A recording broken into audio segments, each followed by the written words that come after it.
మధ్యలో ఉన్నారు కొద్దిగా ఫ్రంట్ అవ్వాలి, ప్రతి 10 అడుగులకు ఒకరు ఉండాలి. రావాలని వెనకే ఆగండి రాజురావు గారు ఆగండి.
స్లోగా వెళ్ళాలండి.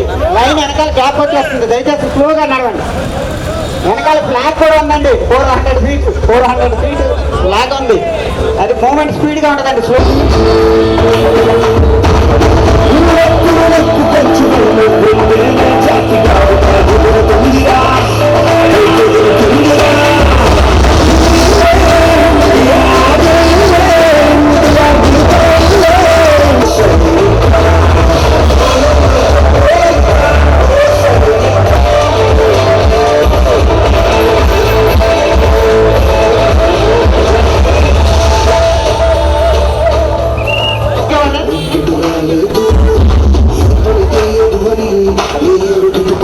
Hey,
మన తణుకు పట్టణంలో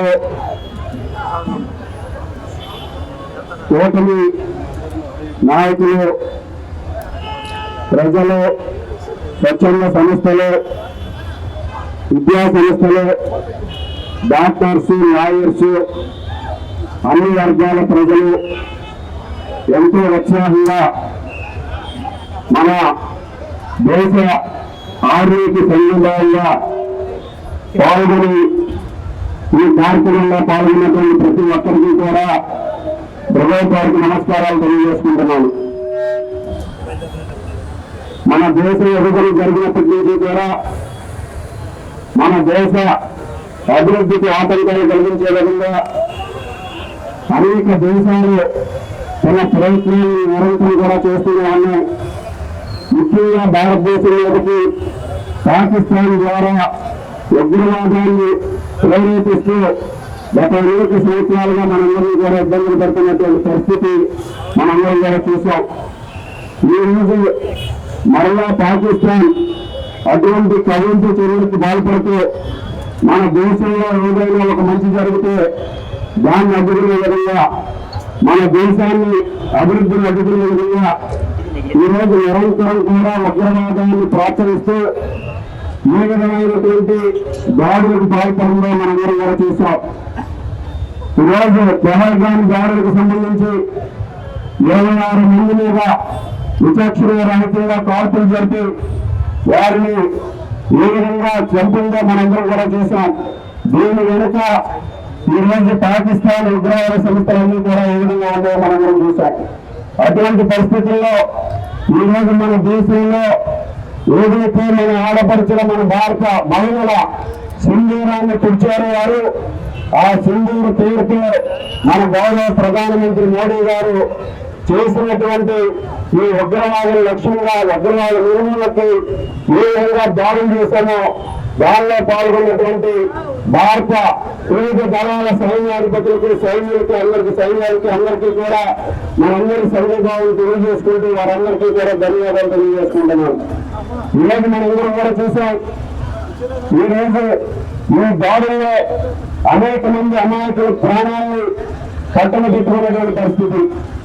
అటువంటి దాడులను ప్రతీకారం తీర్చుకునే విధంగా ఉగ్రవాదుల మూలాలన్నింటినీ కూడా కనుక్కొని వాటిని విధ్వంసం చేసే విధంగా ఈరోజు సింధూర్ ఆపరేషన్ ద్వారా మనం చేసినటువంటి ఏదైతే ఈ దాడులు ఉన్నాయో మన సైనిక బలం ఏంటనేది ఈరోజు ప్రపంచానికి తెలిసిందని ఈ సందర్భంగా అందరికీ కూడా గుర్తు చేస్తున్నాం. ఈరోజు అనేక దేశాలు మనల్ని తక్కువగా అంచనా వేసి భారతదేశం సైనిక బలం ఏంటనేది ఈ రోజు మన ప్రధానమంత్రి మోడీ గారు సైన్య బలాన్ని ప్రపంచానికి చూపించి మనకి ఎవరు సపోర్ట్ ఉన్నా లేకపోయినా మన దేశ ప్రజల రక్షణకి, మన దేశ భవిష్యత్తుకి, మన దేశ భద్రతకి ఎటువంటి అభద్రత కలిగినా దాని మీద దాడులు చేసి దాన్ని సమానంగా నిర్మూలించే విధంగా ఈరోజు భారతదేశం ఒక శక్తిగా ఉంటుంది అనేది ఈరోజు ప్రపంచంతో కూడా తెలుసుకున్నటువంటి పరిస్థితి. ఈరోజు అనేక మంది సైనికులు పోరాడారు, మనకు రక్షణగా నిలిచారు. పాకిస్తాన్ కాలదారాన్ని తీసుకొచ్చినటువంటి వ్యక్తి మన ప్రధానమంత్రి మోడీ గారు. ఈరోజు ఆ విధంగా ఏదైతే మనం చేసినటువంటి ఉగ్రవాదుల దాడులు ఉన్నాయో దీనికి భారతదేశ ప్రజలందరూ కూడా 144 కోట్ల మంది ప్రజలందరూ కూడా మోడీ గారు ఉన్నటువంటి మనందరం కూడా దేశం ఒకటి, మనమంతా ఒకటి అనే నినాదాన్ని ఈరోజు ప్రపంచ దేశాలన్నిటికీ కూడా ఒక నినాదాన్ని ఇవ్వడం జరిగింది. ఈరోజు అనేక మంది ప్రాణాలు అడ్డు పెట్టుకుని ఈరోజు వారు చేసినటువంటి ఏదైతే ఉన్నాయో కుట్రలు ఉన్నాయో వాటన్నిటినీ కూడా సమర్థవంతంగా ఎదుర్కొని ఈరోజు భారతదేశ సైనిక బలాన్ని మనం నిరూపించుకున్నాం. ముఖ్యంగా మన ఆంధ్రప్రదేశ్ తెలుగు బిడ్డ అయినటువంటి మురళీ నాయక్ ఈరోజు విరోచితంగా పోరాటం చేసి ఈరోజు దానిలో ఈరోజు మరణించడం చాలా దురదృష్టకరం.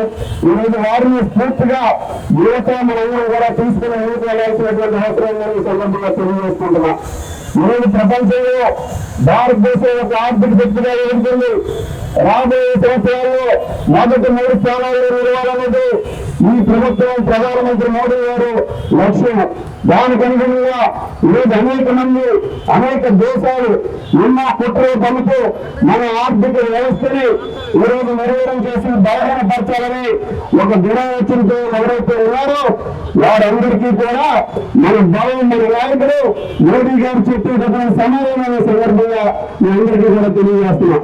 ఈరోజు ప్రతి ఒక్కరు కూడా ఈ యాత్రలో పాల్గొని ఈరోజు దేశవ్యాప్తంగా అనేక మంది తిరంగా యాత్రలు చేసి, అదేవిధంగా మన కనకపట్నంలో, మన ఆంధ్రప్రదేశ్ రాష్ట్రంలో గౌరవ ముఖ్యమంత్రి నారా చంద్రబాబు నాయుడు గారు, ఉప ముఖ్యమంత్రి గారు పవన్ కళ్యాణ్ గారు, భారతీయ జనతా పార్టీ అధ్యక్షులు పురంధరేశ్వరి గారు, వీరందరూ కూడా విజయవాడ వేదికగా తిరంగా యాత్ర చేసి మన బలం, మన ఏంటనేది తెలియజేశాం. అదేవిధంగా మనందరం కూడా మన ప్రధానమంత్రి మోడీ గారికి మేమంటూనే ఉన్నాం, ఎట్టి పరిస్థితుల్లోనూ భారతదేశం యొక్క భద్రత, సమర్థత, సమగ్ర భావాన్ని పెంచే విధంగా ఈరోజు వారికి సంఘీభావం ప్రకటించడం అంతే సంతోషమైన సందర్భంగా తెలియజేసుకుంటూ, ఇదే విధంగా మనందరం కూడా భవిష్యత్తులో దేశం కోసం కులమతాలకు అతీతంగా, వర్గాలకు అతీతంగా ప్రతి ఒక్కరు కూడా చేయి కలిపి మన దేశాన్ని కాపాడుకోవాలి, మన ఆర్థిక భవిష్యత్తును నిర్మించుకోవాలి, భావితరాల భవిష్యత్తుని ఒక అభివృద్ధి చెందినటువంటి దేశంలో, భవిష్యత్తులో ప్రపంచంలోనే ఒక అగ్రగామి దేశంగా భారతదేశం ఎదుర్కొంది. దానికి మనందరూ కూడా పాటుపడే విధంగా కృషి చేయాలనే సందర్భంగా తెలియజేసుకుంటూ, ఈరోజు అనేక మంది కనకపట్నంలో కులమతాలకు అతీతంగా తెలుగుదేశం, జనసేన, బీజేపీ నాయకులు, అలాగే స్వచ్ఛంద సంస్థలు, వివిధ సంస్థలు ప్రతి ఒక్కరూ కూడా పాల్గొని ఈ కార్యక్రమాన్ని విజయవంతం చేయడం, అదేవిధంగా ఈరోజు మాకు సైనికాధికారులు అందరూ సైన్యంలో పనిచేసినటువంటి వారందరూ కూడా ఈరోజు ఇక్కడ రావటం, వారు కూడా ధన్యవాదాలు తెలియజేసుకుంటూ, ఈరోజు వీరు జవాన్లందరికీ వందనాలు తెలియజేసుకుంటూ, అమర్ రానే మురళీ నాయక్, అమర్ రానే మురళీ నాయక్, అమర్ రానే మురళీ నాయక్, భారత్ మాతాకి, భారత్ మాతాకి, భారత్ మాతాకి, వందే వందే వందే వందే, జై హింద్, జై హింద్.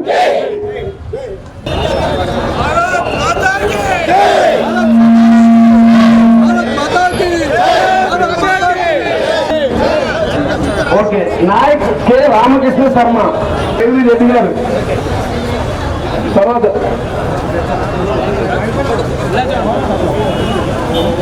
ఎవరండి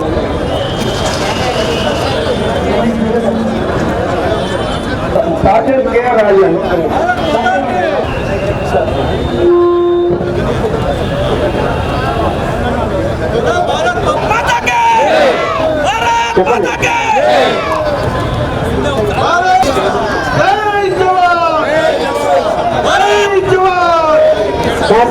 చాలు వచ్చేది సార్, రామరావు గారు, తిప్పేద్దాం సార్. శివ రామరావు గారు,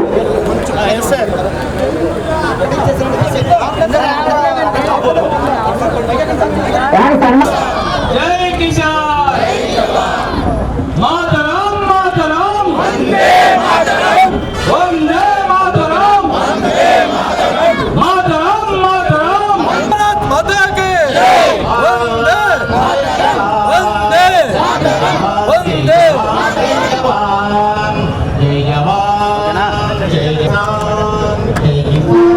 అందరికీ కూడా, ప్రజలందరికీ కూడా థ్యాంక్ యూ అండి. ఈ కార్యక్రమం ఇక్కడ ముగిసింది. ఈ కార్యక్రమాన్ని దిగ్విజయం చేసినందుకు అందరికీ కూడా మరొకసారి కోరుకుంటున్నాను. Thank you.